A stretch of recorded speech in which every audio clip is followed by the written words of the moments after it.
Perfect. Okay.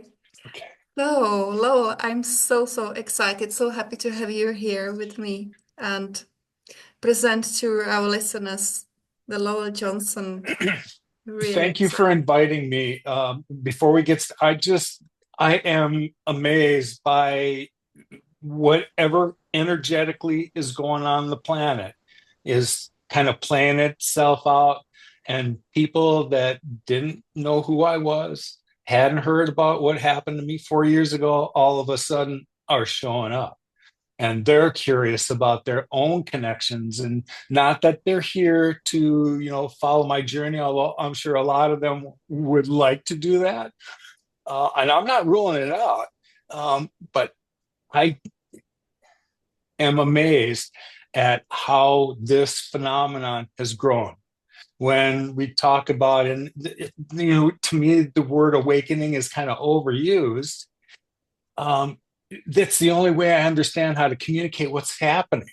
Lots of other people have these questions about metaphysical parts of themselves that we were never taught, we were never trained on. But holy cow, do we all have some craving to understand what we're beginning to feel now? That is right, that is true. And these were the words that you just said that very much I heard them when you said that there is something very energetically going on. Very something, my light is a little bit flickering. That's why. So that those were the words that really got inside me. And then you mentioned one more thing. I have got it in a note, but of course I can't find it right now. But this We was will. I will. So Well, this agenda is yours. I really wanted to respond to whatever it is that you've got questions about, or what you think people that in your tribe are going to have curiosities about. I saw lots of the comments because I went back to read every one of them. And what is so endearing in the first part is that no one no one had any comments of a negative perspective at all. And I'm not saying that I look for that, but I notice when it's not there. And so when I've been involved in these things, and I've done a lot of them, that's really been what I've come to expect. Yes, when we got to the level like the Ethereal Girls podcast did, that had like 160,000 views. I had never experienced that phenomenon before, but I can still say that the number of people that had negative things to say about that, I could put on one hand. And that was amazing to me. Look at how this is resonating with everybody else. And they understand that somehow in their energetic being, they can feel that this resonates with them too. And just like I did at the beginning, we're all looking for touchstones. Who can help me understand what I'm going through? And all of a sudden, the tribe assembles. Everybody's showing up because they all are sensing there's something going on right now.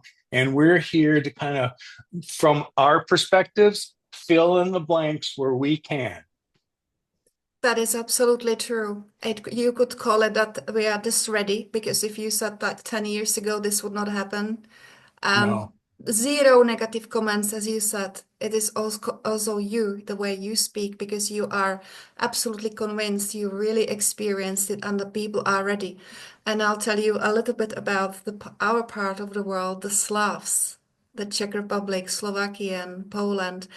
There is something about the Slavs that they have a role in an ascension, as they say. They have their own role, and they are very much seekers of the truth. And that your message resonated with them, and some even mentioned that they cried, honestly. So That's whatever you have to I've heard say that about your before, but story, I never get tired of hearing it.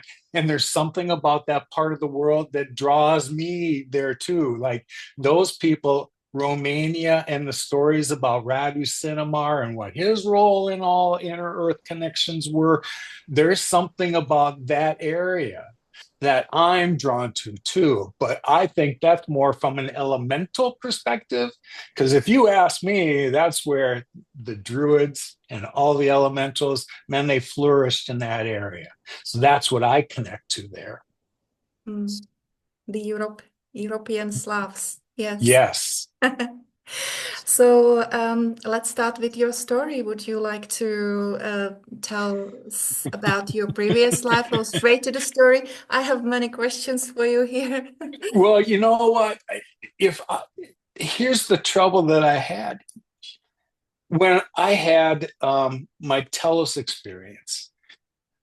I didn't understand what had happened. And like I had just suggested, I was looking for somebody who could tell me what happened. I was looking for touchstones. So when in those first few days, I was reaching out to people, not that I had a story to tell, because in retrospect, I wasn't ready to tell anybody what had happened. I hadn't assimilated it in 3 days to understand what that was. A year later, I would have an experience with a hybrid that I didn't know before, never heard her name. So it wasn't like I had a curiosity about whoever this person was. She showed up out of nowhere almost a year ago to the day from the Telos experience and introduced me to light beings and photographed the experiences over 3 different instances, 3 or 4. And so that is really when this whole idea of multi-dimensional experiences finally made sense to me. Telos was one of them, the first one, but it will be far from the last one, Lowell. We're going to start to open up to other things as well. And so after that, then a year after that, I was starting to get a friend that I had gotten to know over the course of the Telos story. She has a gift as a really intuitive channeler, but I mean, she's connected to levels that it's just call her a channeler does not do her justice. She started to send me unsolicited messages in the summer solstice right after the year that I met Kumu. And over until September, I'm going to be lined up over 4 transmissions, sending codes my way, some meant for me to expand my DNA and upgrade it so that this new light and these higher frequencies, I'm now able to translate those. So here, I've got my base stuff in. Some of that I will hold for others. And when we engage like this, you pick up on those codes. I don't have to say anything else. You just being in my presence, you picked up on what you were supposed to pick up on. And it wasn't that I translated any of my Akashic records to you. No, I had some mechanism in me that allowed you to uncrack your own. And that's what this exercise is about, is we're starting to unlock experiences we've had stored away in every incarnation we've had on the planet. Because right now, Earth is moving into a whole new section of consciousness. And we have no control over that. If we believed that we thought we were the catalyst for Earth's consciousness rising, no. She's on her own cycle, a cosmic cycle, and she's almost done. So our job right now is to kind of realize where we are right now, and that her third density vibration status isn't going to last much longer. And once it does, and she's lifted into that other place, these lower vibrations no longer exist in her new field. So our job is to recognize our own individual vibrations and get them right. Connect with her, you'll feel it. And by the nature of doing that, you're going to feel everybody else on the planet who also understands they're connected to everybody else, and the tribe assembles. Now, the beauty of this is that when we look back at the conditioning and the training that we've had to kind of make us march like little soldiers, oh, now we recognize the uniqueness of each individual person's individual mastery gift, because we all have one that no one else has. And when we see how they fit into the fabric of all the rest of us, holy cow, are we a force to be reckoned with. When they claim that we are co-creators, watch what this group can do next when we all know we're connected to one another and we have nothing but intent of love and unity and compassion in our hearts. That's why I don't get caught up in the third dimensional white noise and that whole fear thing that's part of our physical being. I've somehow transcended beyond that because I know what's next, and it's right around the corner. I want to And tell not you. that there's 3D things I want to continue to play out. I love it here, and the time is finite, but I know what's coming next. And so, if tomorrow is the day we get to go, ready, totally ready. Yes, this is one thing that amazed me what you said in your video with the Ethereal. I always have the problem with saying that Ethereal Edge podcast. When you mentioned that you see things from more than one perspective, at least 3D and 5D, I have actually the same, and many people have the same. They feel that we are living like in two dimensions because we live here, we view a world with the paying the bills, etc. But we also see it from a higher perspective. And here in this part of the world, the ascension and the Mother Earth, reuniting with her true potential and self. It is a lot going on. So I will have to fix the light somehow. Sorry about That it. might be some other energetic phenomenon that we are unaware of because there is a lot of that Exactly. going on. Yes. So this is so exciting to hear about that, about the earth, about the ascension. If you were given any insights on this, and like you say, you are ready to go anytime. So did the Lemurians have any messages for us, or do you feel it through yourself? When I finally got to engage with them, that was when the validation of everything that I kind of felt was going to transpire. Somehow, a few months before that, my intuition had said that let's just make this clear, Lowell. You chose to be here. You knew that you were going to be involved and part of the shift.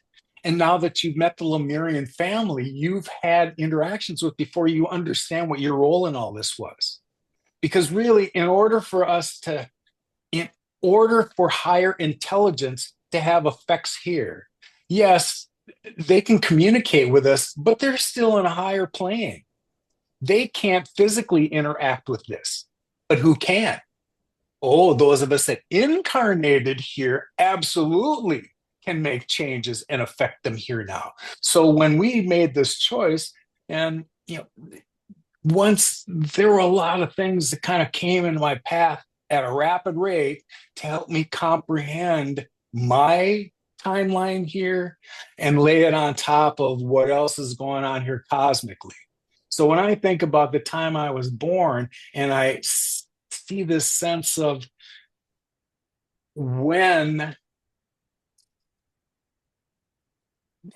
beyond Earth sentient interactions began to take place and why.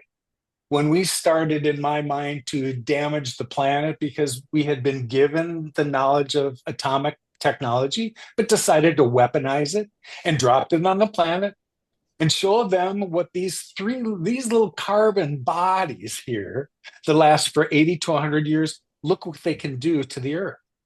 We did not really demonstrate we were very good stewards of the Earth, and look at the condition that she's in. So she's going through her own healing process like the rest of us are.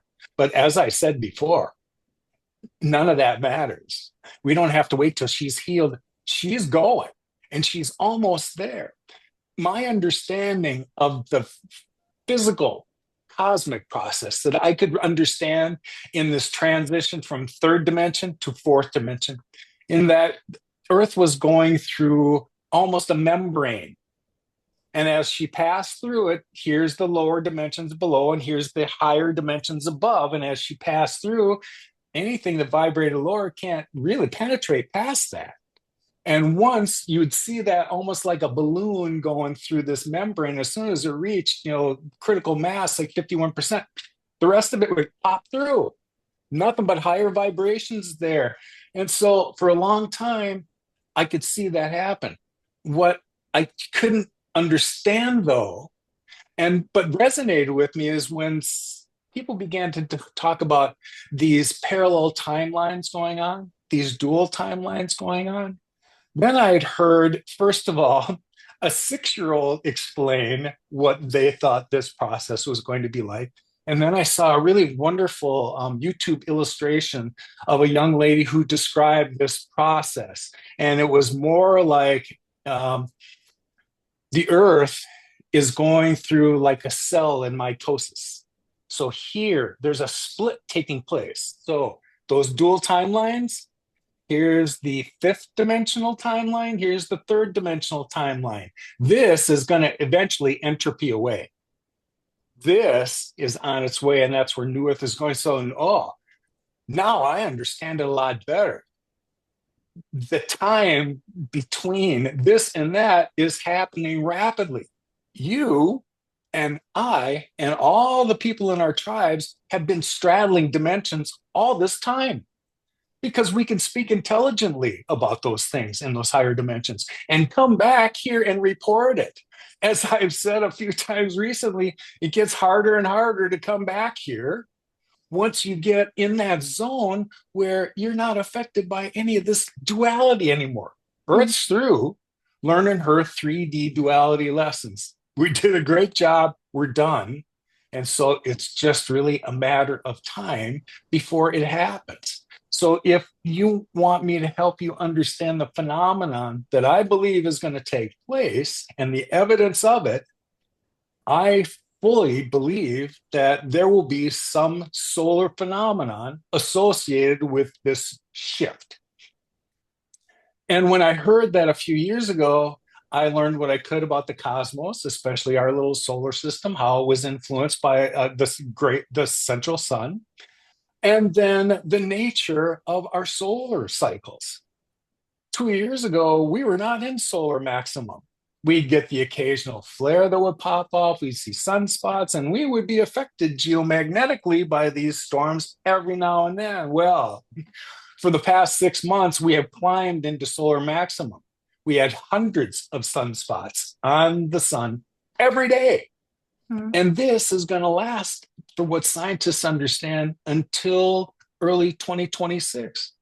So we've seen this past year these chances where there have been the slightest little CME that's come by and just brushed Earth and set geomagnetic storm levels to record levels. We've seen auroras in places we should not be seeing them. It's evidence, first of all, our magnetic field is breaking down and more of that energy is getting here. Well, I thought there was going to be just one cataclysmic boost, whatever it is, but back in May and then repeated in October, there was a 5, 6, 7 day period where a CME would snap off and head in our direction and another one would follow. And all of a sudden it started to think, wait a minute. This is like loosening the peanut butter cap. And every time another one comes, loosens it a little bit more until finally the cap just drops off. That's what I sense we're in the middle of. So my attention has been more on the energetic changes that are taking place. I'm sensitive to the grid work we refer to and how that's energetic on the earth and where these changes are taking place so that these areas that I know to be golden tile allotments are already predisposed to this higher frequency. And now that that's happened, these areas are affecting the humans that are there in those areas. People are being drawn to Shasta, as you know, and Sedona, and Glastonbury in Australia and Egypt, and they all are being drawn there, a lot of them for reasons they don't understand. Some of them are going there to assist clearing it, because that's what they do. The others were just drawn there because it just feels like it resonates with me. So this is beginning to play out on accelerated levels, wouldn't you say? I know you've been hearing more and more people talk about doing these things that they didn't do before and they didn't understand why. Here's my evidence that this is in toward the end of this cycle. I think somewhere in the next 18 months, this is going to take place. Yes.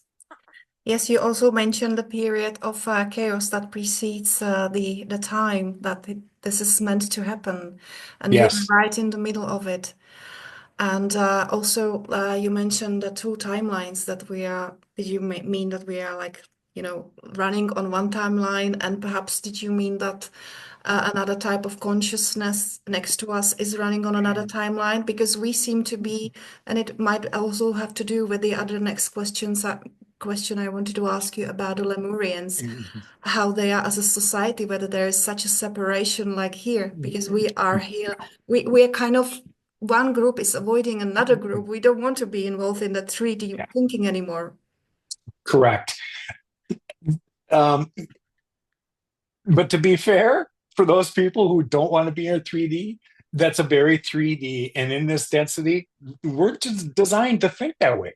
We're still carbon formed human beings and we live on our emotion. So this is kind of the way that we've been pre-wired.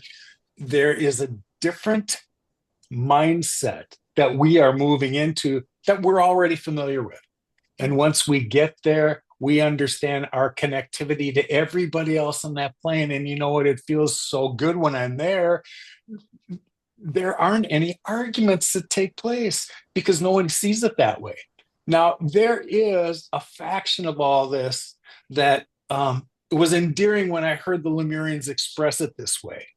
And when I began to understand when their only perspective is from a higher fourth or fifth dimensional perspective, they've transcended all of this 3D crap that we go through, and they no longer feel it necessary to label things so that they can understand it. Our language gets us in so much trouble.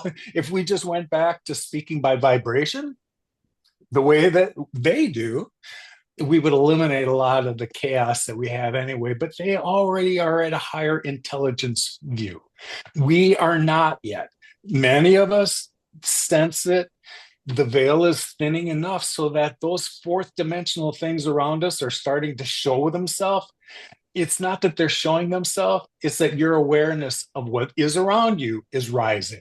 That's why you see it. That's why others are beginning to see that the idea that a veil is thinning, it's probably true, but that's more of the changes that are taking place in us. Mm. The Lemurians believe in us. You mentioned Yeah. that is one thing which will really interest everyone, because we have tendency not to, believe in ourselves and to like kind of say, oh, we are, we don't deserve this and that. But this kind of mindset is also disappearing. So we as humans have great abilities that they are waiting for. But you also mentioned that we kind of have to match up their frequencies. Yes. Yes. There's so many layers I to know. try and help people understand what that means. So my Capricorn thing wants to go back. Okay, let me set the foundation, but we'll be here all day if I have to rebuild that. Mm. Here's what was the endearing part about the Lemurians is that they recognize that our humans right now, they have gone beyond the place where they think in things in black and white, hot and cold, on and off. Um, but that's exactly what makes us human beings, and our emotions makes us so productive. It's our nature to want to make things better, and it's our emotion that triggers our creativity. So imagine, and here's how they see it. Imagine us taking Lemurian and former Atlantean technologies and energies and giving it to the humans and saying, with unadulterated DNA, with your original design blueprint, let's see what humans can do now. The whole galaxy has been watching this experiment on Earth forever, and they want to see how the humans do. And some of those challenges I was having last year, it was made clear that there were instances before where our planet would have been destroyed. It had just started over.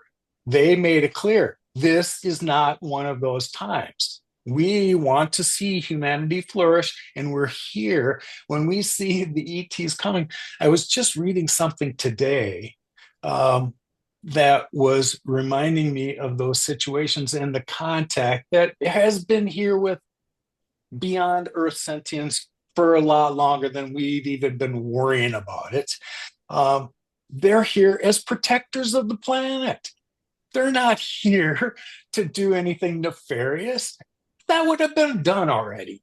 No, we need to stop seeing them through this fear lens and understand that if we'd open ourselves up to things we had not experienced before, and yes, the first time around, it's probably going to be a little unsettling for the human beings that just haven't experienced those things before, but you can't ask to experience miracles and then say, no, it's not a miracle when it shows up. Mm.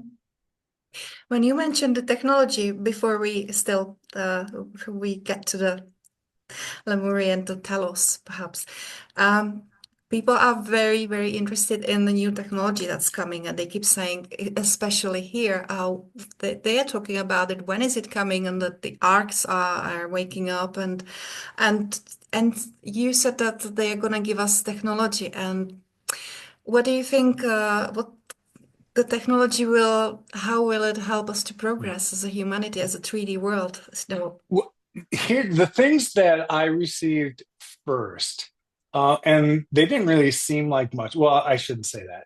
The first thing I really wanted back was my empathic abilities to connect to other things. And the way that came around was I had a friend who was a wonderful Reiki healer, and I wanted a gift for her environment. She liked the color green. I thought a crystal would be ideal. Make a long story short, I got introduced to Andara crystals this way, unbeknownst to me and what they were. And I've been around rocks and stones and thought I was a pretty good resource when it came to crystals. I had not heard of this material before. And anyway, um, where was I going? Bring me back. about the technology that they could possibly assist us with and what we could do about it once it Yeah. comes, unbelievable. Um, Bilocation is something that you can do right now. The first thing to kind of begin to just get your mindset in the right place is when you think that you're dreaming in your bed at night and sleeping, you are not dreaming. You are having experiences. You are wandering down a timeline while your body is here resting. This is an example of bilocation. Now, your um, empathic part has to be in place. Your body has to attune at that vibration to allow you to have those experiences and remember. So that's why I kind of explained my empathic thing had to be in place before I could execute bilocation. Once you got that done, I wander off on lots of places, and there are things that you have to learn about guardrails. I Sorry, about what? I call them guardrails. We need to protect our energy. And here's why. It's really easy for me to allow somebody into my auric field that I care for. My friends, my family, it's easy for me to care for them. And so, in the proper state, meditative state, I can wander down timelines with them, come back and report what I've seen if you'd like me to do that. But the first time it ever happened was a lesson for me to learn that there was somebody I'd met along the way. And I was listening in another side of the room, kind of in just a meditative state, listening to this interview interaction take place. And this guy, Paul, was describing how he found himself on his metaphysical journey. And it started when he was a young man. He and his brother were in a rock band. And during one of the performances, they were electrocuted on stage. He was in the hospital for months because he had such internal organ damage that he didn't think he was going to survive. When that initial part in the internal, anyway, he had heard about Shasta as a place to go and heal. And so he did. Found a cabin there, and every day he'd go out and try and walk a few more steps. And during that time, he was encountering a Venusian who made an offer to help heal him if they would help represent their love interests and their contributions to the planet. Well, at first, Paul didn't know anything about any of this, and he thought about it for a while to understand whether any of this was real. But in the end, he bought into it. Now, if you were to meet Paul on the street, he's the most soft spoken, just loving individual you would ever sense before the guy ever uttered a word. He just carries that demeanor about him. And so that's what he's been doing ever since. So have I seen evidence of interactions of that type take place and heal people like that? Yes, I have. I'm not suggesting that when we talk about technologies, I'm not talking about med beds. Here, let me just put that to bed right now for you right now. In our next level, we are no longer carbon-formed human beings. We take light form, crystalline bodies. How much need do we need for med beds?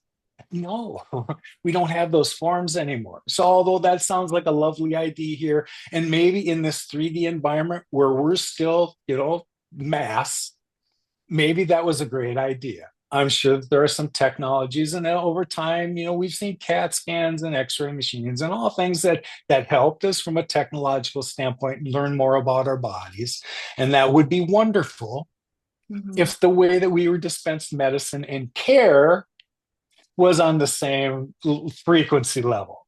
Yes. To me, healthcare is for profit now, and that Yes. changed years ago. And once it did, there was no going back. It is for profit. Perhaps very, very good you're saying this, because you made a good point about the med beds, because just recently, this was a big topic, med beds. We're waiting for it. Please, we want to be healed. But I had some kind of intuition about med beds. It's not going to be necessary soon, yeah, but it might just be necessary in the transition period, perhaps for the really like chronic diseases, etc. Yeah, so. Yet during this transition, I think that there's some other medical technologies that are going to be available to us, but I don't think it's anything new that our new higher intelligence friends are showing us. I think we've been shown that a long time ago, and it's been held back from us. That's what I believe. And that's unfortunate. Yes, that's true. That's true. So there's a couple other technologies that I can tell you can expect, because densities are going to change. And you will have the ability to change densities. So when I say that you're going to feel lighter, the idea that you can defy gravity, oh yeah, that's in your wheelhouse. You want to float from here to there? We don't walk places anymore. Somebody said something about an image they saw, one of the inner Earth images, and it had a lot of stairs in it. And they said, well, this looks like a good idea, but I don't want to climb all those stairs. And when you get to that point, you won't have to worry about it because you won't be walking. Yeah, actually, that is a nice point. So, which means we are kind of being bilocating. That's one thing, or we can float if we. Yes, correct. So I will just step into it by saying, so those technologies are not what we think, like these flying lasers, but actually the personal changes. It's not from an external Personality. source. You're exactly right, Helena. These are gifts we possess. And as soon as we unlock the parts of our DNA that allow us to do that, here's where we are. Great. We get it. Thank you for that. No, thank you for repeating it, because I think the idea of this just needs to be introduced to people. And I'm not here to tell you this is the way it is. This is the way that it's come to me, and it resonates with me. It's my job and obligation to present my perspective for you. I'm not here to pound it down your throat. I'm here to suggest what higher guidance has shown me, and you decide for yourself. Doesn't make you a bad person if you don't agree with me. You're on a different journey than I am, learning different lessons. Exactly. And yes, we are here, and like you're saying, we are assembling those parts, and we can sense each other and know where we are from because we vibrate at a similar level. I very much like what you said. And let's go to Telos. People would like to know about Telos. Well, you part of me, and the only hesitation is to tell the story completely so that people will understand it. But in the interest of time, I'm going to accelerate and not necessarily help you understand what led me to the day that that was. It was not my intention to visit Telos. It wasn't my intention to commune with the Lemurians. Now, by the time that day took place, I had been in the Shasta area for 4 weeks. And when I first got there at the beginning, my intent was to stay for a week and maybe two. And I just found some groove. I didn't want to leave. And it didn't matter. I could just sit on the mountain. I didn't have to see anybody, talk to anybody. I didn't have to do anything. I could just be. And man, it was like I got in touch with something that just felt like I was supposed to be there. The longer I was there, the longer I just enjoyed it. And so it would take me a couple of years to really think about that whole instance and put it into perspective and think that when I got there, my vibration was elevated, not to the degree that I would say by the end of the month, but over the time I spent on the mountain. Now I can understand how my vibration rose every day I was there on the mountain. So by the time I was invited to move through a portal and visit the Lemurians, I matched their vibration. In my mind, that's kind of how things planned out. So to cut to the day that this happened, so I can tell you what happened. Tell us that day. I had gotten to this, it's a popular spot on the mountain. It was a Sunday morning when I went. So there's some, because of its popularity, there can be limited parking. There are couples, small families that are there hiking already. It's a little bit before noon by the time I get there. And when I do find a parking space, which I'm kind of surprised by. Lots of people going in different directions. But the day before, I'm sorry, Friday before that, so this is Sunday, I had come up here to kind of plan what I was going to do for the rest of the weekend. There were a few places that I had not been here yet. And I got to tell you that during that month I was in Mount Shasta, I rarely went to the same place twice. There was so much to take Mm. in and so many water sources that were beautiful that you didn't have to go to the same place twice. You'll find your favorites, and later you will return to those. But there's magic everywhere. And each year I return, it just seemed like the energetic level of these places got more elevated so that they just became easier and easier to find. In my mind, that's happening organically and not just for me. That when the time comes when people need to find these predisposed areas to higher energies and higher vibrations, it's going to be easier for them to find them when the time comes. So this day that I got there, I had seen some areas that Friday when I was looking at noon back at the mountains. The sun had hit it in such a way that it looked like these things could possibly be cave openings. And so it didn't look like it was that far for me to hike from here over to there, maybe 35, 40 minutes. Some of it was going to be off trail, and I was willing to do that. So Saturday, I'd filled my day with another hike, and I was going to come back Sunday. There was something after my hike on Saturday. I almost did not return on Sunday. At the end of this hike on Saturday, which was to another peak right next to Shasta called Black Butte, it's about 6,900 feet to the peak. And oh, yeah, you can go all the way to the peak, but there's no trail. This is called slag rock, and it's like two steps forward, one step sliding back because the rock is slippery. And I shouldn't have hiked it alone. Anyway, to make a long story short, when that day was over, I finally found a day after hiking. I was fatigued and thought I'll just take tomorrow and rest and regroup and come back later. Well, the next day I got up in the morning and apparently I had recovered enough because by 9 o'clock, my guides are saying, get your clothes on, get your ass out of bed and go back up there. And so I did.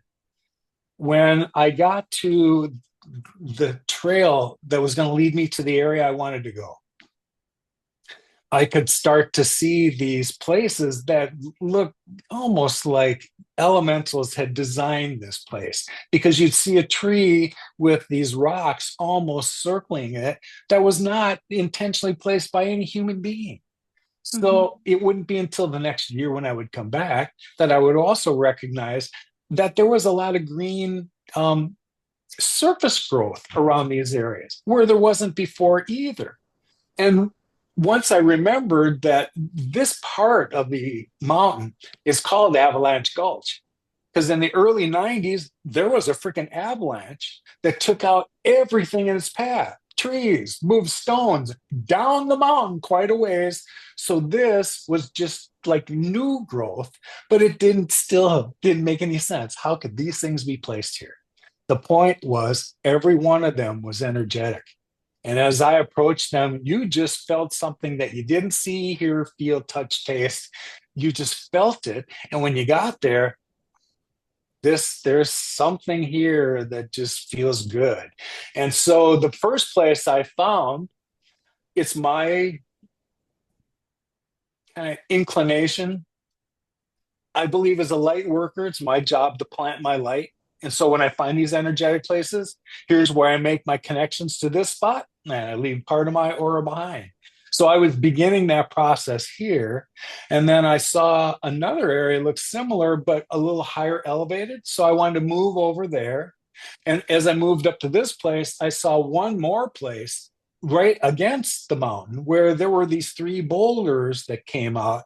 And as I got up, I could see that this place formed a little area you could actually get up into and sit in. So I crawled over one of the rocks. I looked back in the direction I came from. So off in the distance, I can see the parking lot and I can see people like little ants over there. I'm sure nobody can see where I am. Maybe if they looked in my direction, they'd be able to see. Anyway, planted my light, and then I sat down. So now I know there's no way anybody's going to know I'm here, and there's no need for them to know.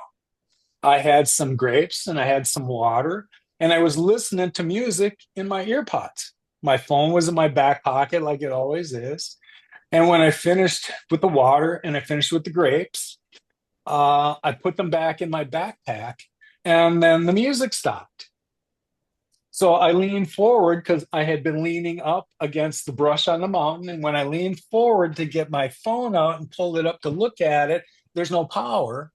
And now I feel a breeze from behind me. Now, how is there a breeze? So when I turn around, there's a hole where I was sitting, whatever I was leaning against. There's now a hole it's rounded out and at least a foot taller than I am.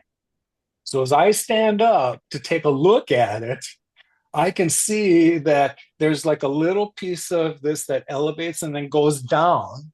Later, I'll figure out this is a former lava tube. And as the light begins to adjust, it looks like there's somebody down there. And as soon as I had that thought, someone said, "Do you wish to see Telos?" Got a little charge in my system, but yes, like I said Can I before, just jump into it? Did you hear it with your mind or did you hear it in words? I thought I heard it with words.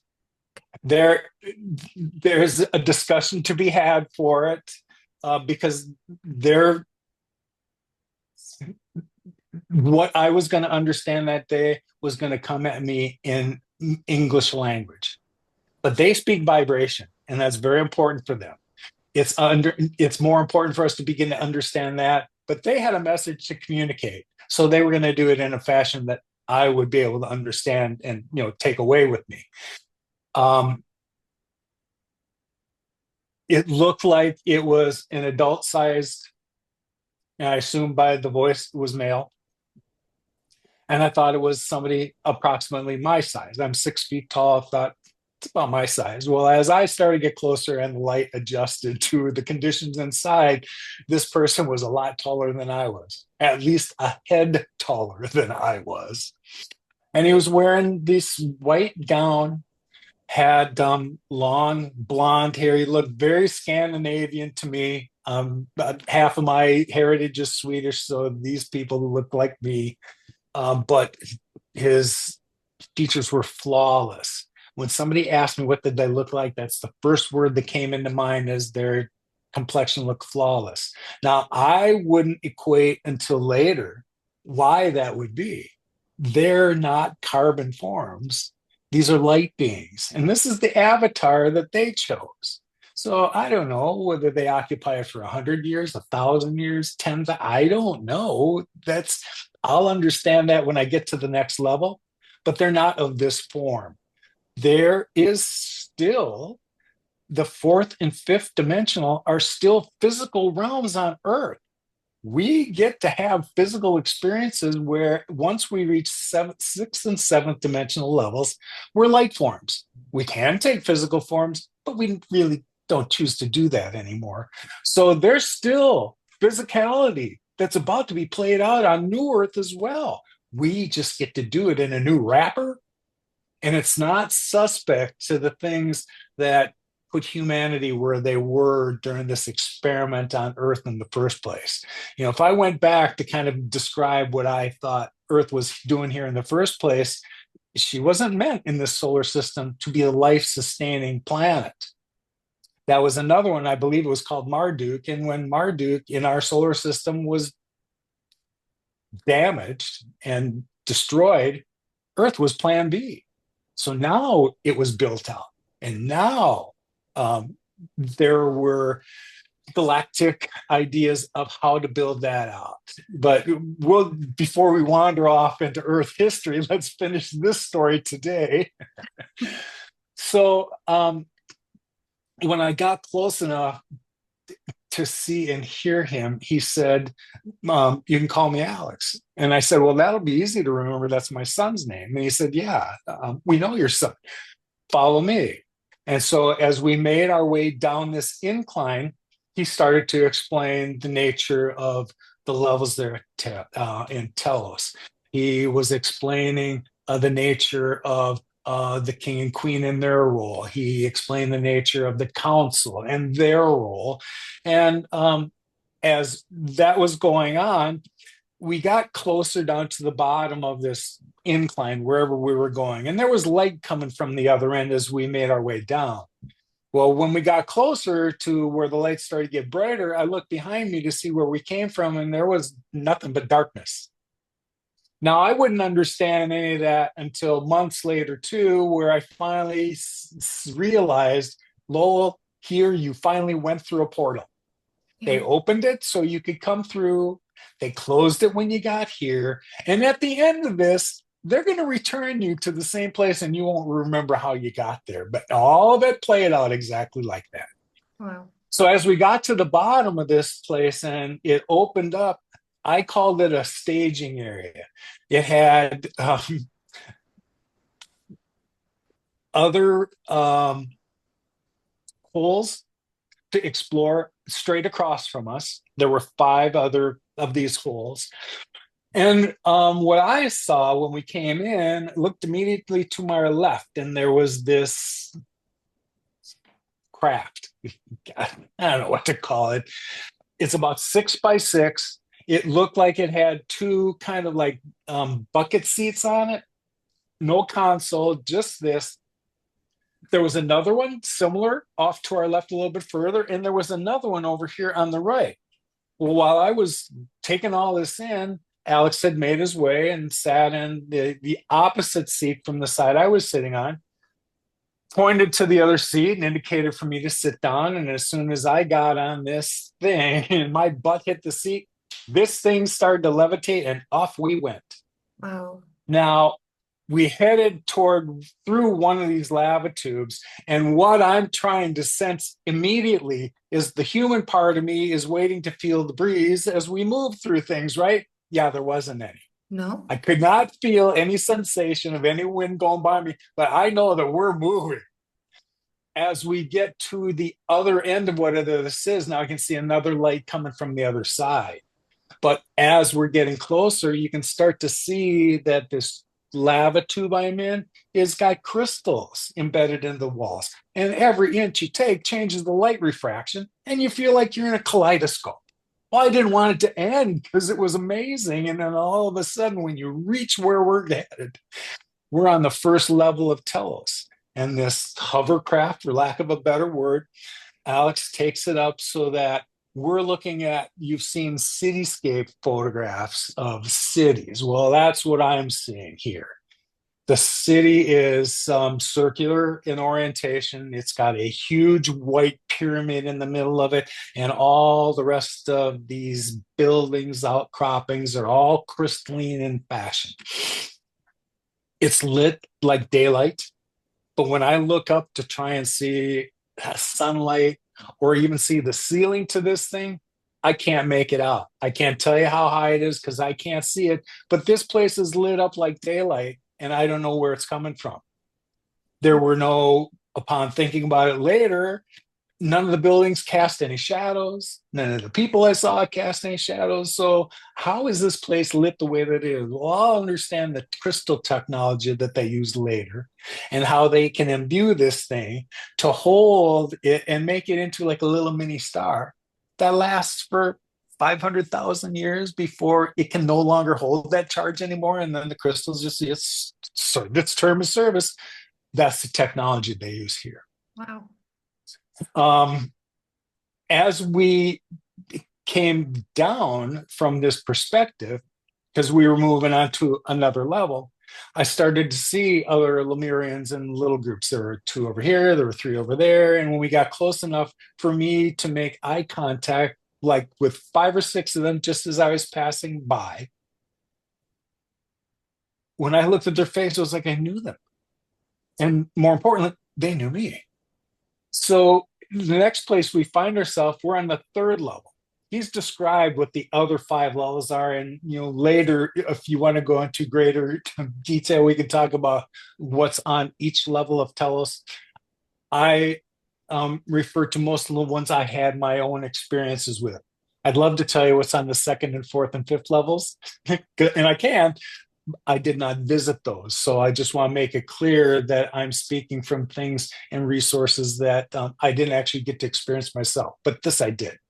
And on the 3rd level is where they have their hydroponic gardens. There's also more hydroponic gardens on the 4th level as well that kind of shares space with some more like parks and that type of flora, fauna, lots of stuff that used to be on the surface and no longer is. Some things that have never been on the surface, but one day will be again. And not just things that we want to reintroduce to the surface. Imagine the days when we get to go to those levels because we vibrate at the same levels. We get to go to level 5 and see animals that some we've seen in the past and some we have not. All benevolent and all just waiting for our vibration to match theirs so that we can reintegrate with all this that's been waiting. When I see the technology they use for perpetuating these crops so quickly, it still was amazing to me. He claimed we were looking at like 7 acres of it from our perspective. And I'm still trying to equate how in the world does that feed all of your population? Because the way that I understand it today is that upon the time that Lemuria sunk, preparations had been made in Shasta for 2 million and only 25,000 made it. It just went so quickly. Now, I also understand that between then and now, you have grown from 25,000 to 1.2 million Lemurians that resided in Telos. And since then, as of the last count last summer, in one form or another, there are 4.8 million Lemurians here on the planet to assist with this process. Some of that could be you and I in these incarnations, but there's a lot more than there. So anyway, my point is, I was trying to figure out, how does this feed all these people? Multiple meals a day, how does it do that? And he kind of laughed. He said, we no longer have carbon forms. Do We you don't think, eat do you because our think, bodies require it. We eat because we like to eat. do you think he understands you, that that they are a little bit familiar with the 3D bodies and the world and way of thinking, that they kind Oh, of yes. laugh and at your They've been remark? monitoring us this entire time. They know exactly what's going on. And there are things that amuse them, there are things that disappoint them, but they understand what we're going through. And as much as they love, and they're there for us, they're waiting to see when humanity is really going to step up. They're here to help that too. They're not going to step back and let us dilute their consciousness. That's probably a good way to put it. I have a question. I forgot. It was to do with the let's see, carry on, because I had two questions and I forgot. Let me just think, Lowell. Sure. It was amazing. It was at the tip of my tongue. Yeah, I would like to know, and so much would like to know whether you think that you feel that they are monitoring you in a good way and are aware of what you're doing, how you feel, who you interact with, how you spread your word, what the people around you are doing. Do you think they are aware of this and may perhaps even of our conversation, and perhaps even of the listeners? 100%. And here, let me put that into perspective. Our little 3D minds are not prepared and not capable of holding the thought forms that they can have. They're just way beyond that. And so they no longer measure things in the way that we 3D measure them. They see them, they watch us label things. They've certainly watched all these things that are happening during these catastrophic phases here. Humanity, in some regards, hasn't changed one bit, but they're watching the awakening of everybody else going on because they knew that cosmically this was going to happen. So let me get back to Telos, because here's where I get to connect why I was there. When we left the third level and we came back up to the first level, we went to a building that I had noticed when we first came in, because it was kind of cylindrical, circular, crystal. This is the council chambers. And when you see it, it's formed by these crystal panels that form it into a circle. And so the entrance is a wide open space, equivalent to what I would call like French doors. No doors there, but on the panels on either side, there were etchings that I recognized. Well, I thought I had at the time. Over time, I'll realize where I saw them before. There is a shop in Mount Shasta called Blue Star Child Gallery, run by a wonderful little Japanese artist, and she's got all kinds of other gifts too.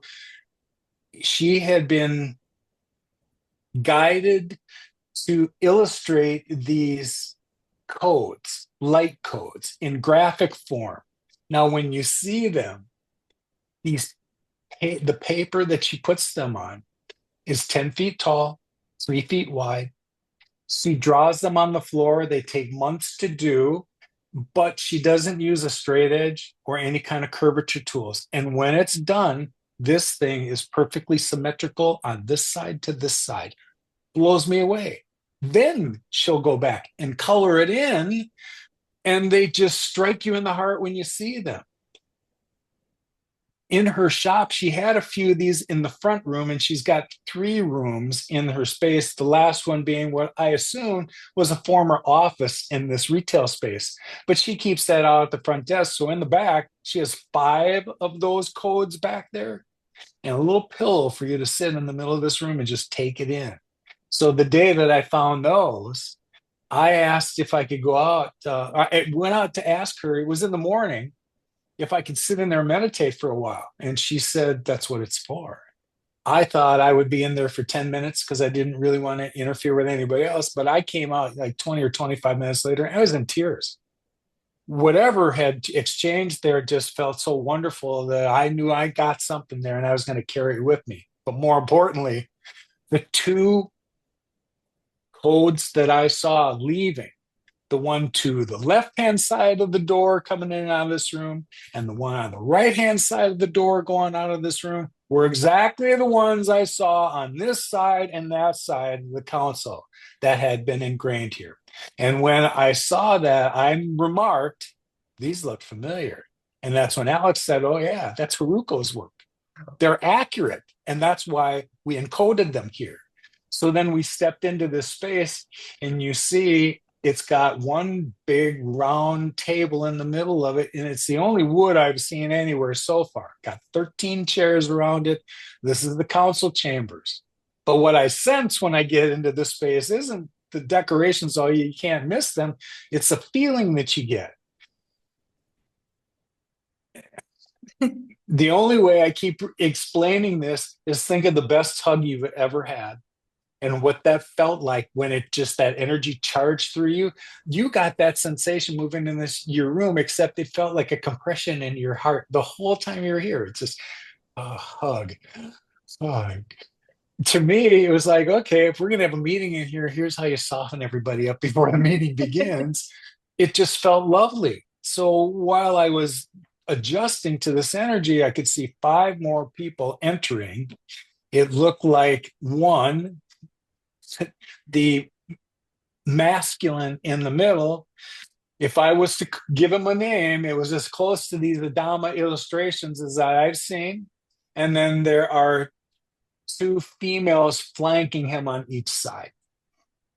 When he came into the space, they offered me a spot around the table. Three of them went on this side, three of them sat on that side.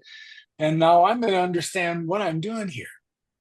They begin by introducing themselves and telling me a little bit about what they do. It doesn't take very long. And I will remember Adama's name. I will remember Alex. And I will remember the first woman, Shyama, who spoke, because from that point on, she was the one who conducted this meeting.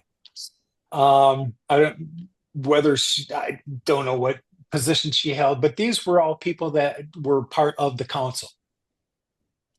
She began to illustrate the reasons why this exchange was going to start to take place. And I got a sense that I didn't think I was going to be the only one. I'm only the only one here today, but I don't think I'm the only one that's going through this process. They were sharing with me that they believe that this shift that we're sensing was also imminent.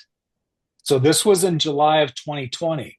Everything that I had read before I knew who the Lemurians were, before I know where Telos was, had led me up to that place that said somewhere around the winter solstice in 2020 was when this energetic thing was about to kick off. So I felt that. When they said the same thing, I thought, oh, wow, was I really onto something here? Maybe it was right.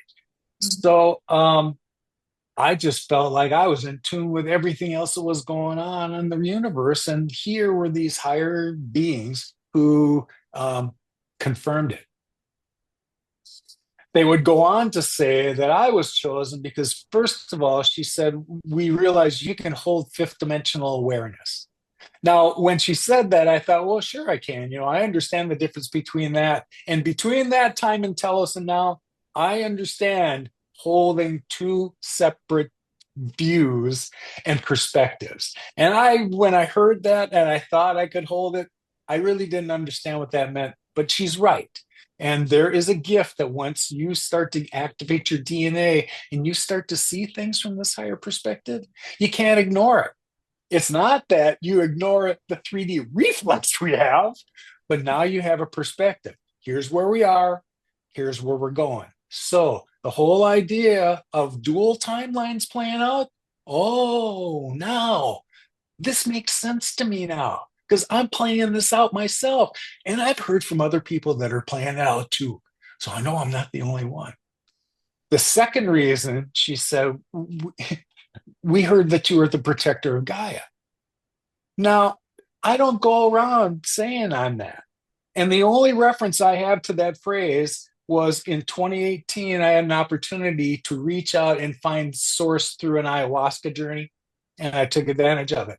And in that journey, Mother Ayahuasca told me I was the protector of Gaia. Where was that going to come up down the road? And what did it mean? And then the third was during this period that there were Lemurians whose intent was to assist in this transition process. And that when the time came, they hoped that I would act as an emissary and that I would be one of others. So they waited for my response, and I kind of stammered. And at first, you think about how humbling this is, first of all, how amazing all of this is going on. And so when these beings have asked me to do something, you just kind of stammer, well, I'd be honored to do it. And that was it. The meeting was over. They got their answer. They got up, they bowed in my direction, and off they went. And Alex and I make our way back to the hovercraft. So back we go to the staging Can I area. just stop you in there? How, if you go back to that moment when you agreed and it was your honor, how did you catch any of their feelings, expressions, how they felt about it? No, and that's where when I want to underscore how much they appreciate humanity and the reasons why they do, they've just grown to a level in their consciousness where their emotions really don't come into play anymore because everything is love, unity, compassion. There's no frame of reference that they have to come back to and reground themselves to like we do. So they're anxious to see here, let's take these little human beings with these raw emotions and share them with our technology and watch what they can do with it now.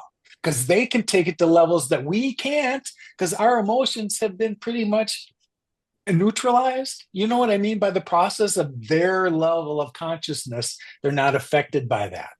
Yeah, But that's exactly what humans are here to do. yeah. And it's true that some of us feel that it's not that we are not emotional, but we tend to have fear of those negative emotions, those reactions. So in a way, we kind of are more balanced, neutral. Yeah, there was a whole lot of conditioning that went into that awareness for all of us, whether we got it from home, church, school, friends. You know, we've been conditioned all over this 3D experiment on things that we should be afraid of.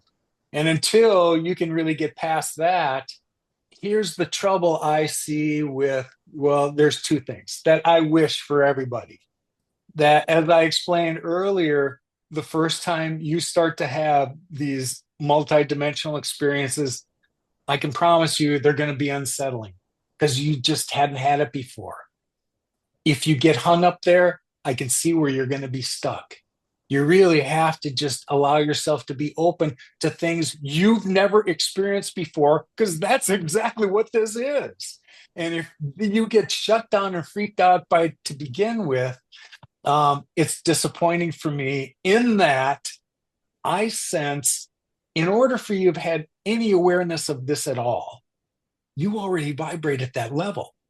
And so when you neglect in my mind to take advantage of that because you got scared, you've locked yourself up from your own opportunities. And I can't get you out of that.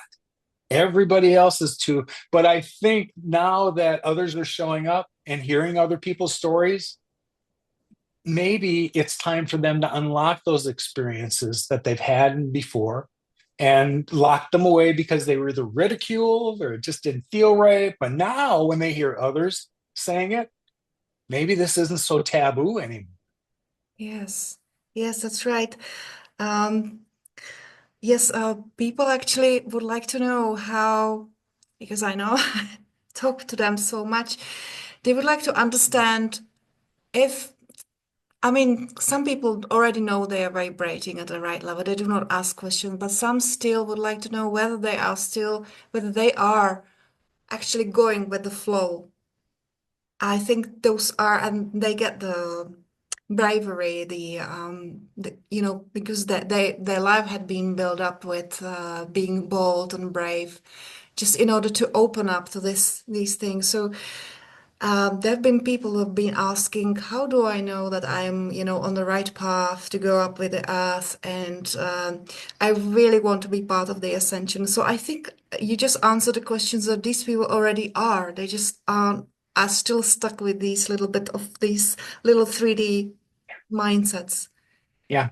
There's a lot of things that we need to heal ourselves. But we can't do that until somebody comes along and helps us by kind of holding up a mirror. And that's my job. Over the last few years, when I pay too much attention to what's going on around me and I just see I don't want to deal with this anymore, I've said, look, if I can ascend, take me now. And I was reminded that was not the deal you made, Lowell. You said that if we provide you with some of the gifts that you've got already, that you will be willing to help others transition and share with them. So you're kind of stuck here for now, but I did that by choice. My juice, Helena, comes from when I get to talk with somebody that needed a vessel to open up with, and all of a sudden their head goes, and oh my God, now I get it. That's what I live for. You got it on your own. You didn't get it from me. I might have helped guide your thinking in a way there, but I'm an observer. I'm not here to judge. I'm here to kind of get a feeling for who you are, and only the best empaths can do that because we tend to be able to see and connect with wherever you are, but not see it from a judgmental perspective. And to that end, I'm not going to share what I think I see until you ask me to do that. You're a sovereign being with free will, and I'm not getting in the way of your journey because I'm just as invested into seeing whatever you're going to master because that's your contribution to the rest of us in the tribe. We want you to grow up to whoever you are, and we knew it was going to be crappy for all of us because those duality lessons had good pieces and bad pieces, so we would understand the context. So thank you for all the contributions you put out there. Every time we just remember we're connected to everybody else, we begin to feel that energy and bring it in. And when we do, that's all we attract. The people we talk to vibrate at that level. The things we read, watch, all vibrate at that level. So if you're listening to this, I can tell you, you are interested in this topic. So you're invested. You are there. You're on the path. You are part of the, Yes. I say the troop, the tribe, let's say. Yes. Yeah. And that's the good news is that there's others of us. And Yeah. now we're all finding one another. And so we get comfort from that. No one's here to tell us what we should be doing. We're here to support one another while we're watching us grow into who we are. And man, when I see how rapidly these changes are happening in everybody else, it just, my skin, I get goosebumps because I sense this energy just keeps rising. And then, well, Yes, and you sense the energy. That's amazing thing. I guess you really sense it. Laura, yes. when you mentioned that you spent 4 weeks on Mount Shasta, and we are going to come back to tell us, um, did you feel that that the vibration was rising in you and within the environment? Did you actually feel it and notice it, or was it something like just so gradual that you did not even notice it and you only remembered later on? That's a really good question because it took me to be, I was actually there for 5 weeks before I left. It was 4 weeks when I had my experience with Telos, and then I had to leave a week later, or I would have stayed longer. I wouldn't realize it. And just like you said, I think my vibration was already in a place where I was open to things bigger than myself. I was just going to be taken to a place where I was going to be bathed in it. And over that amount of time, it was going to tweak your vibration even higher because you're in a high vibration place. And every day you go out there, you just raise to the next level. You don't have to talk to anybody, you don't have to say a word. By the end of the second week that I was there, I would get a benchmark for myself that I didn't realize because the things you were asking me about how I thought I felt wouldn't come to me until then. In the second week, I had noticed this couple, probably my age. They had never been there before, but during the course of the week, we crossed paths hiking here and there. And the last day, this Friday, I had started out my day at this same place we all like to go as high as you can drive.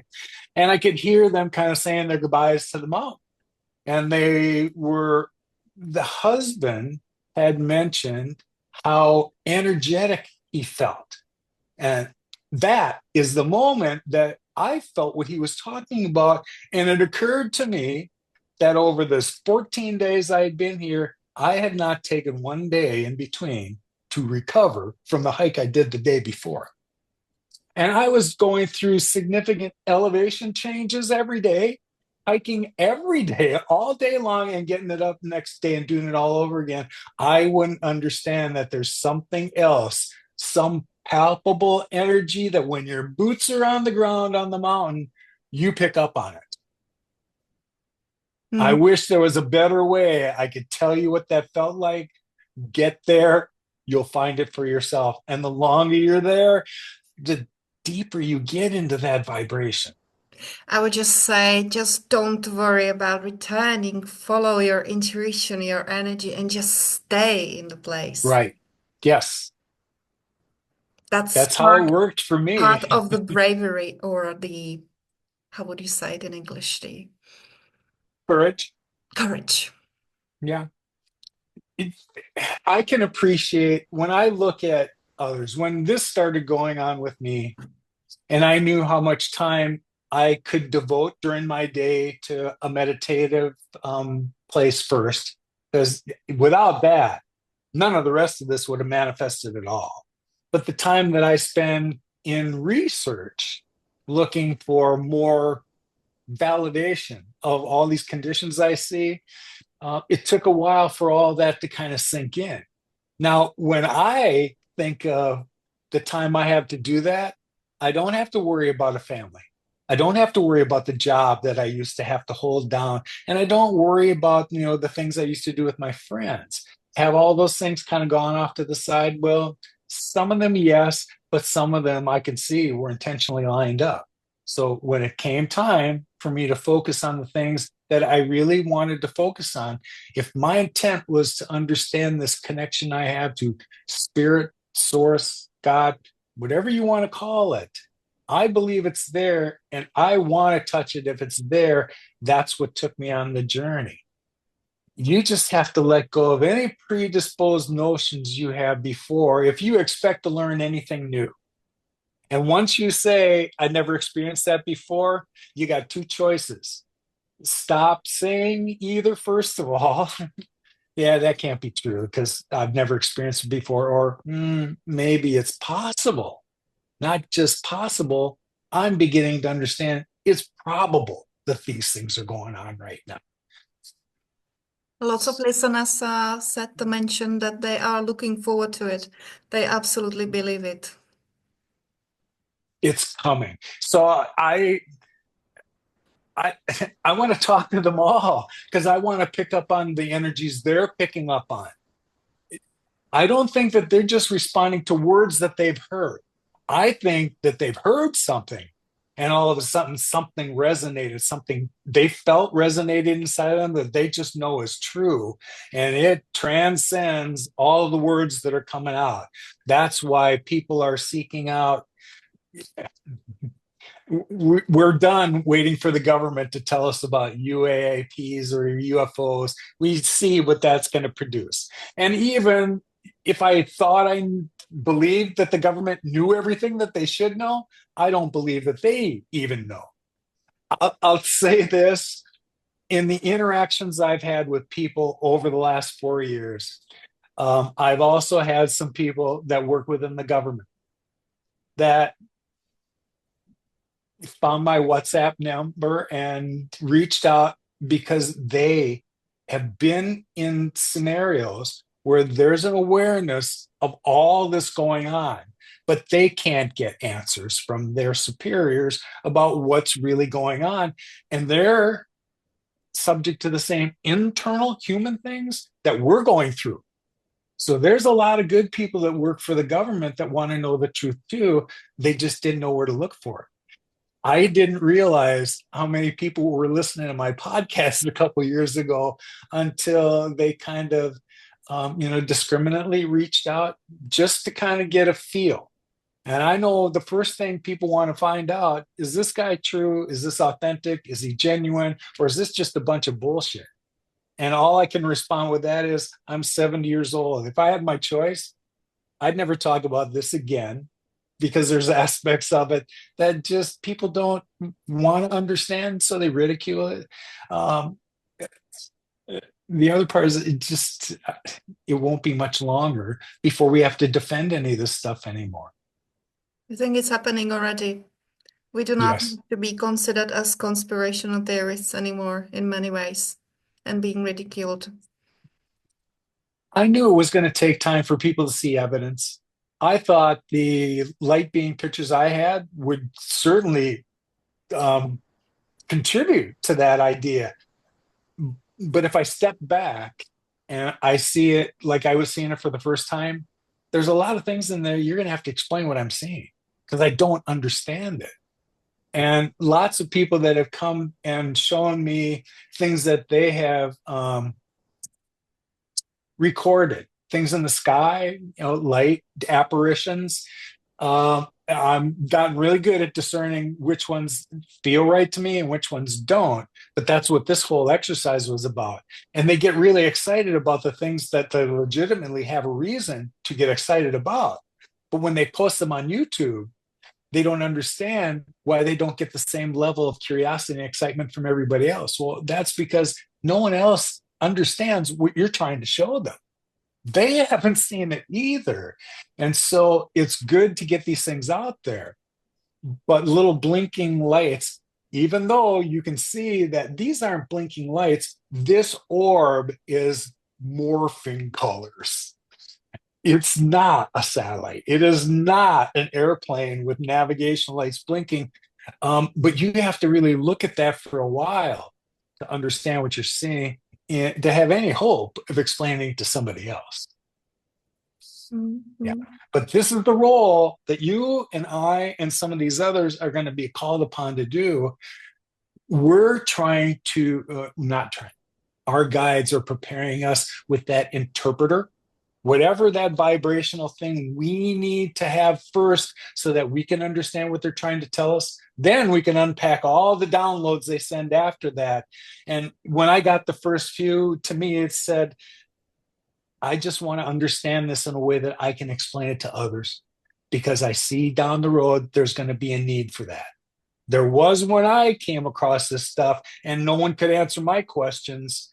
I know why a lot of us now are being seated here, so that we would be more prepared to have these conversations with them. It is like you say that I feel that many of us who heard the invitation and follow it, that we are being prepared. It's not that we are somewhere in the final destination. We are on the path, on the journey, and we are still, as we go, we are being prepared for something. Yeah. And you are a great part of it, Lowell. I'm so happy to have you once again on the show. Thank you so much. And could you please tell us how long you were in Telos, how much time you spent there? Oh, well, there was one last piece to this puzzle, and then I'll answer that question.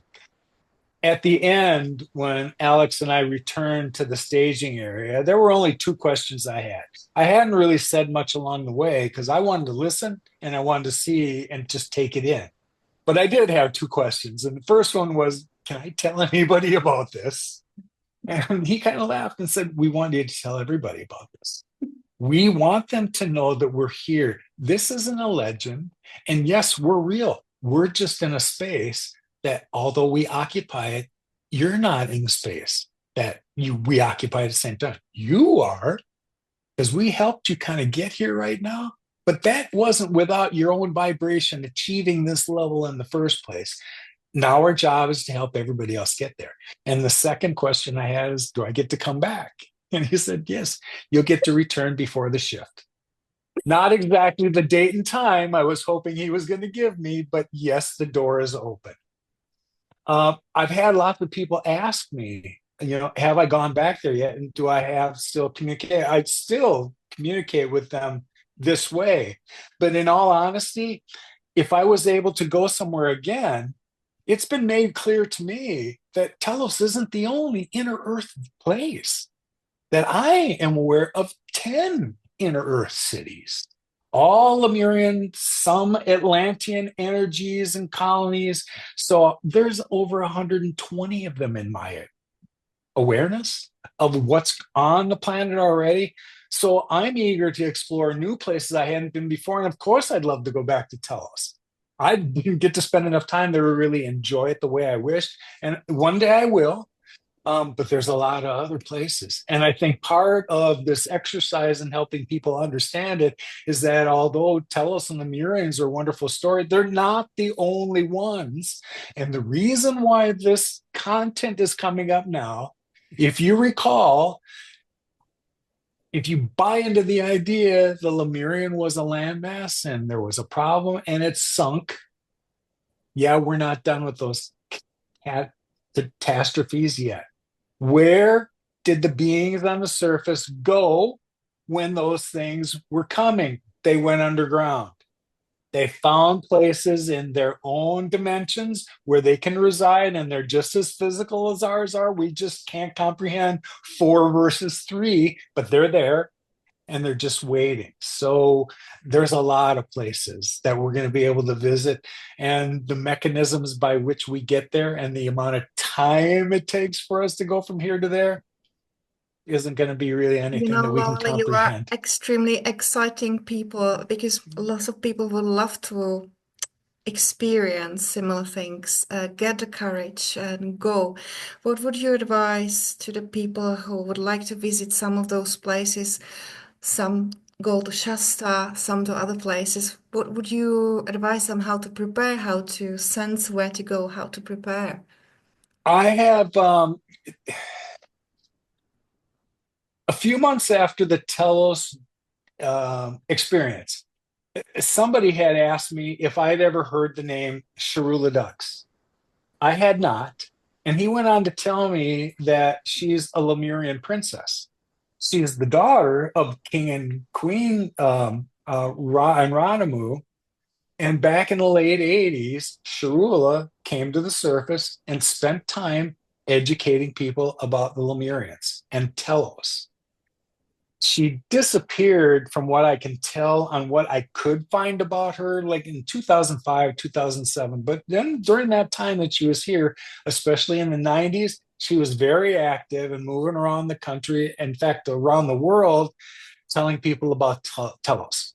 Well, if you know who Diane Robbins is, Diane I met because she's an author and written 3 or 4 books on Inner Earth, Telos, Adama. Oh, she's connected to all of it, and they became friends.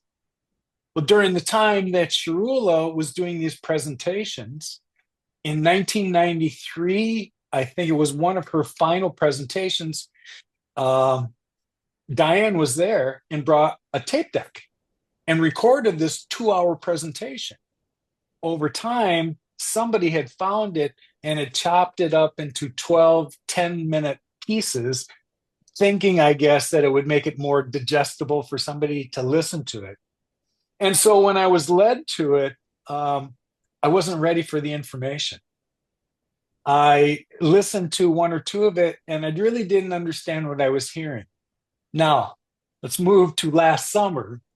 Somebody else moved into the Shasta area who has a connection with the Lemurians, one that's undeniable, and reached out and found Diane.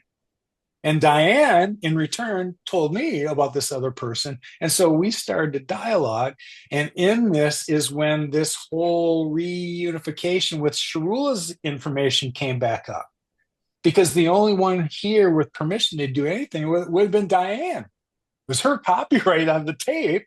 I said, would you mind if I took those 12 pieces, put them back together, and on top of her narration, because it's Sharula telling the story about the Lemurians and life in Telos, um, I'm going to take some of my inner earth images and I'll lay it over the top.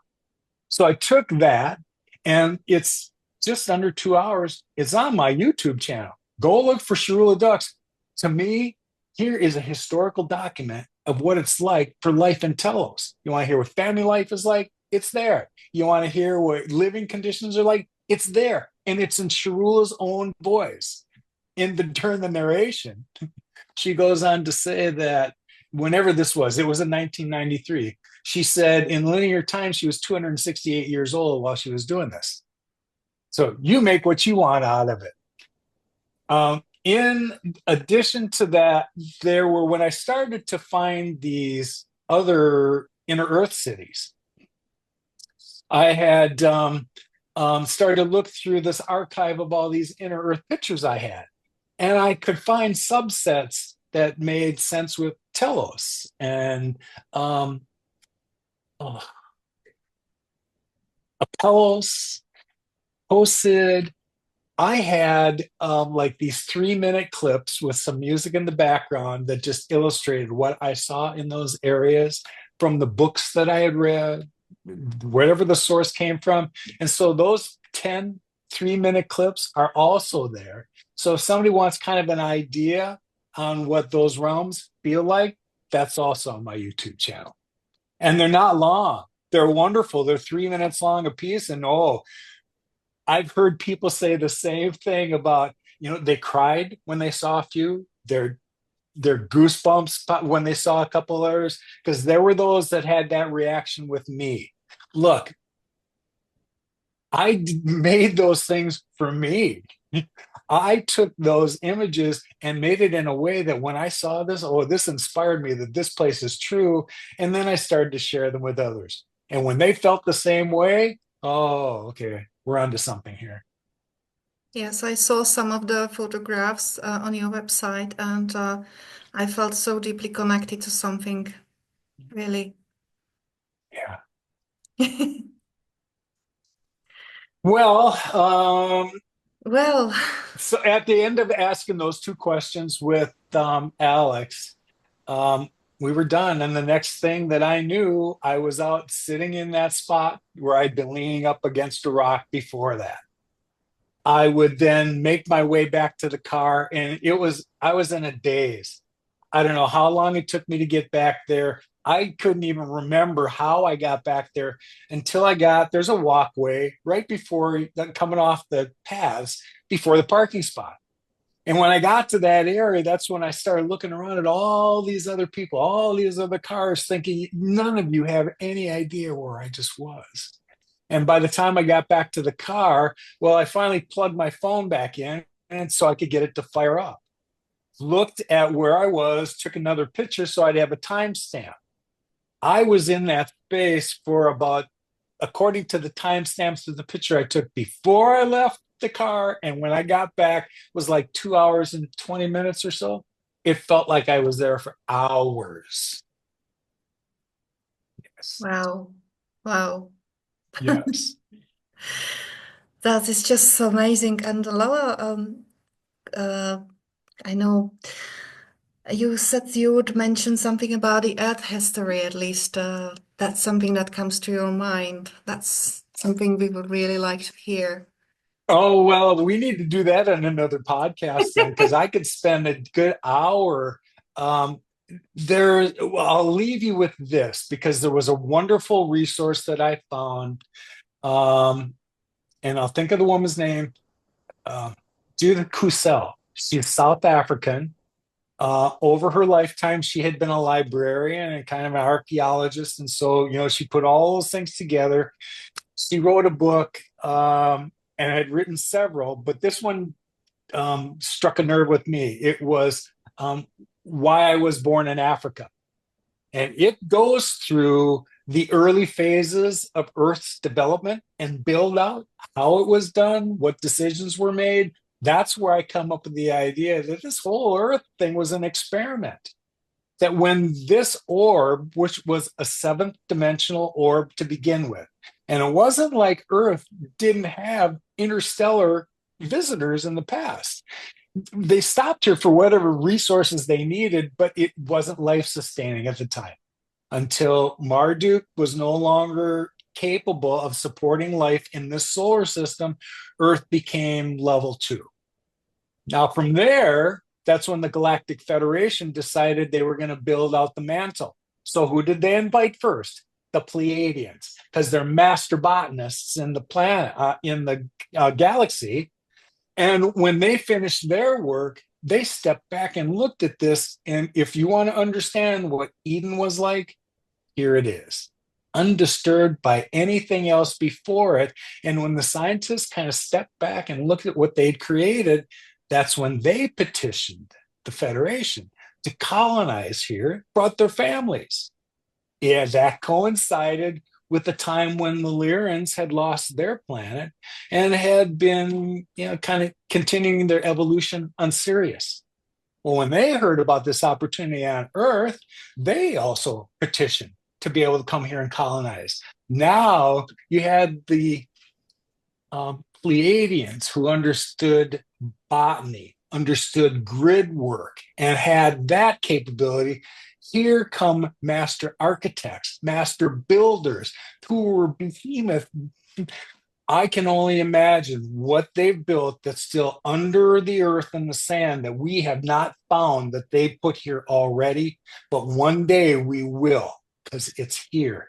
So through that collaboration, the earth built out and it continued to get through this idea to colonize. Now, what I neglected to say at the beginning of this is when that request to petition to colonize here took place, the Federation explained Earth was an experiment.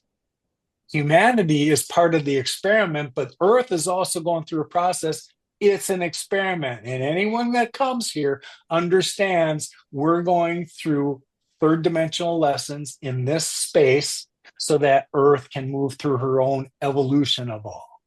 So move through sequences in Avalon, Lemuria, Atlantis, and Egypt. And each one of those is another whole subset of understanding what took place during those civilizations.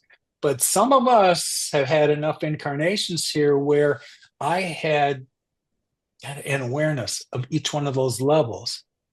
And then when I was seeking out what I thought my starseed roots were going to be, because I always kind of resonated with Pleiadians, I think that there's something to that. But there were other things that had drawn my attention galactically as well. Rigel in the Orion Belt was one. I'm trying to remember the name of the orange blinking planet, Antares and Vega. These are all places in Sirius that I had spent time, had an awareness of. And then recently, the idea of the Solarians was introduced to me. Well, here's another subset that kind of represented all the star races, and they were here to assist with the build out on Earth. And their job right now was when Earth was kind of divided up into its dimensional states. And Creator was learning more about himself. Here's where the Nephilim took responsibility for the lower dimensions here. All the chaos that they created was in fact true. It was part of the plan. But all that stuff vibrates at levels that doesn't translate into where we're going. And so right now, the Solarians had been starting to step back in the mid-90s to reacquire that space that the Nephilim had been administering because they no longer did. Now, the Solarians are taking back guardianship of the entire Earth. And in the 90s, it was their job to maintain at least 20% of the surface area and prepare it for this higher frequency. So since then, they've just continued to gain greater guardianship over the planet and putting it back in the hands of more responsible. Well, higher spiritual values. Yeah. Yes, higher awareness of your metaphysical side, and how that, when you interact with the earth, who also has those same characteristics, how we understand how to live in symbiosis with her.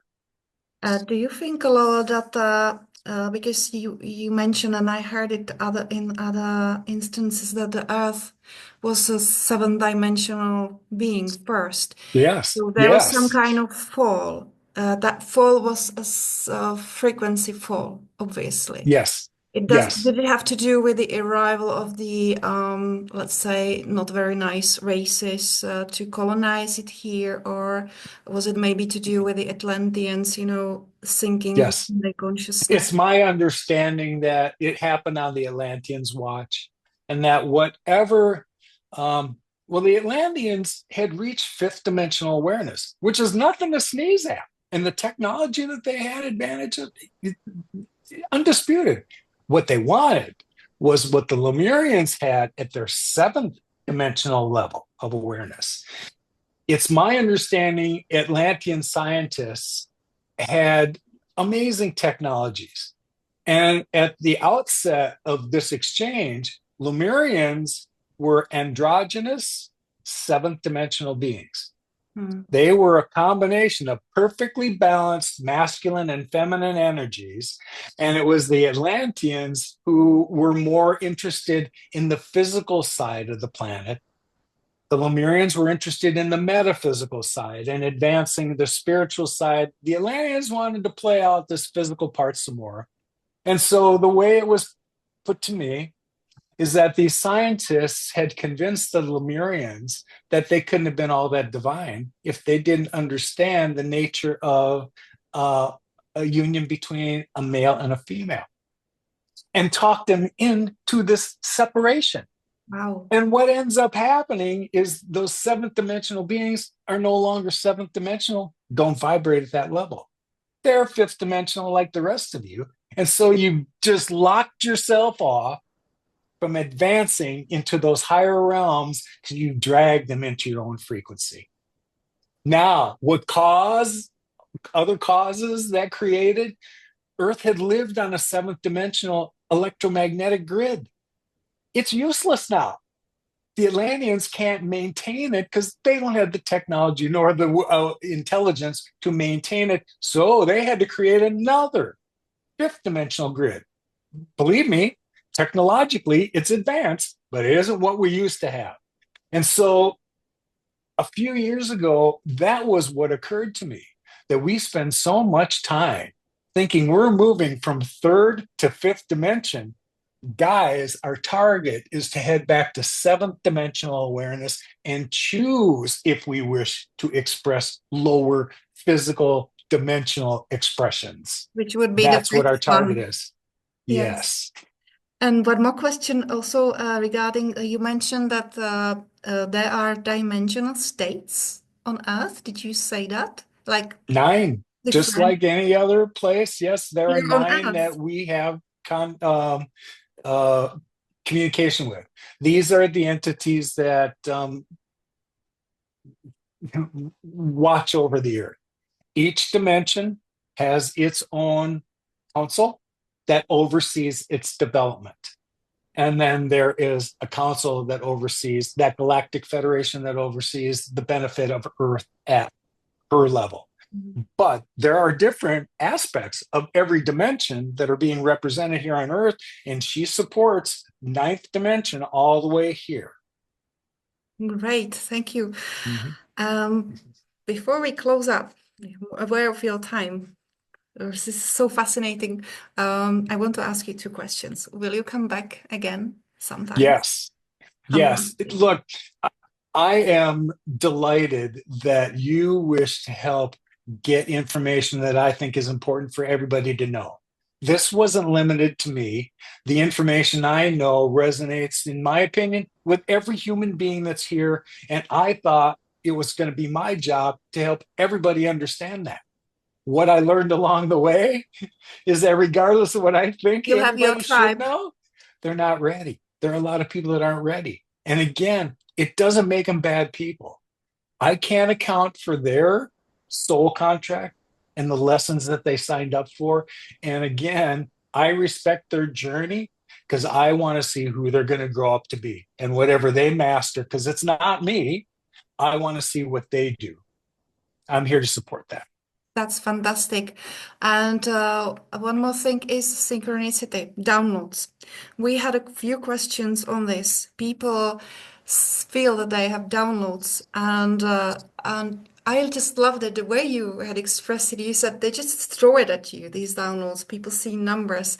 So it's obviously got more intense over There the are last lots of years. synchronicities. When you talk about numbers, in my mind, here's the expression on every time higher aspects can get in touch with us, they're going to take every opportunity to do that.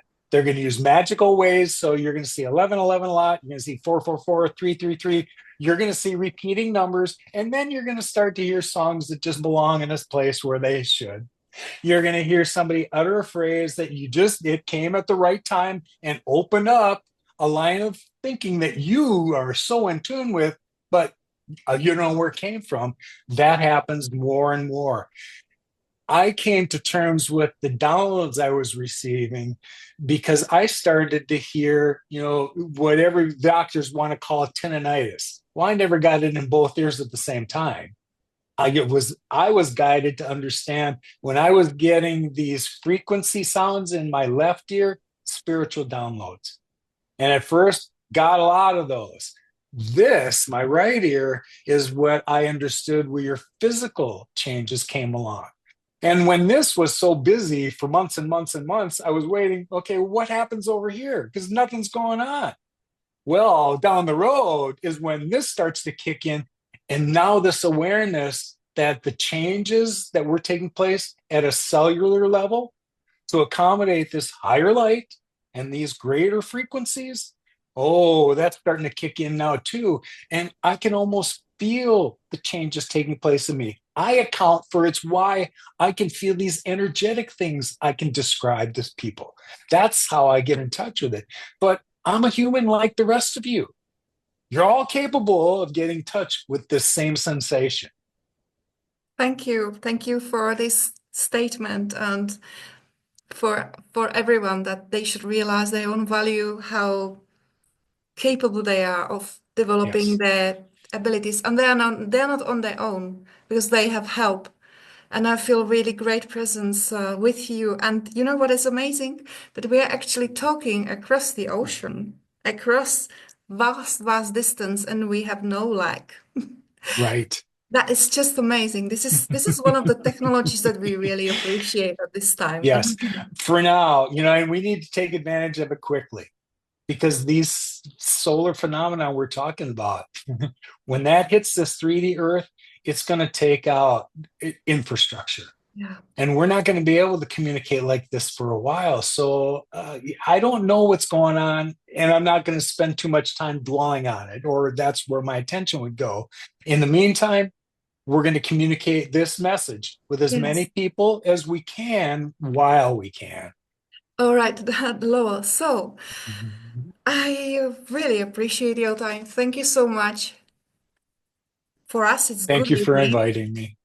And how to say it?